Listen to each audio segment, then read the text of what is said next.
سلام رفقا، به چنل دانستنی تیوی خوش آمدید. تا حالا براتون پیش اومده که به کشوری سفر کنید و از یه رفتار روزمره مردم اونجا تعجب کنید؟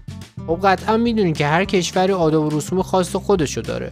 اما امروز قراره چند تا از این آداب و رسوم کشورها رو با هم بررسی کنیم. قبل از اینکه بریم به ادامه ویدیو، ممنون میشم که این ویدیو رو لایک کنید و چنل رو ساب کنید. دمتون گرم. اولین کشور ژاپنه. تو ژاپن انعام دادن پیشخدمت ها و راننده تاکسی ها بی احترامی تلقی میشه، چون مردم ژاپن معتقدن که خدمات خوب وظیفه شونه، لطفشون نیست که نیاز به پاداش داشته باشه. کشور بعدی کشور تایلند. تو تایلند لمس کردن سر دیگران بی احترامی محسوب میشه، چون که سر مقدس‌ترین بخش بدن تو فرهنگشون به حساب میاد. حالا سوالی که پیش میاد این که اگر کله‌شون رو ماچ کنی بازم بی‌ادبیه؟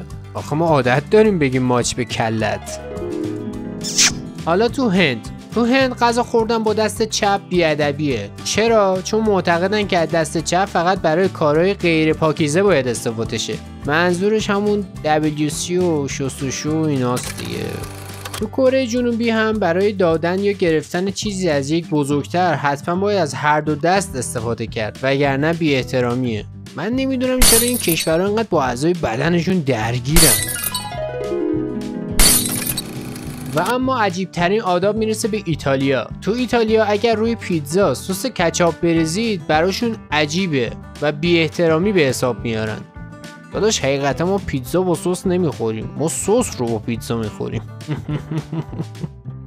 و حال به همزن ترین رسم هم مربوط میشه به قبیله ماسایی کنیا.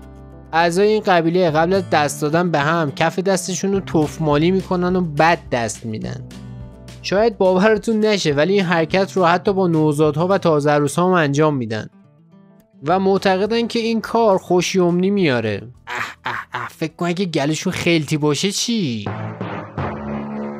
رفقا پایان این ویدیو رسیدیم. دمتون گرم که ما رو نگاه کردید. اگر دوست داشتید چنل رو ساب کنید، این ویدیو رو هم لطفاً لایک کنید، نظر هم یادتون نره. مراقب خوبیاتون باشین.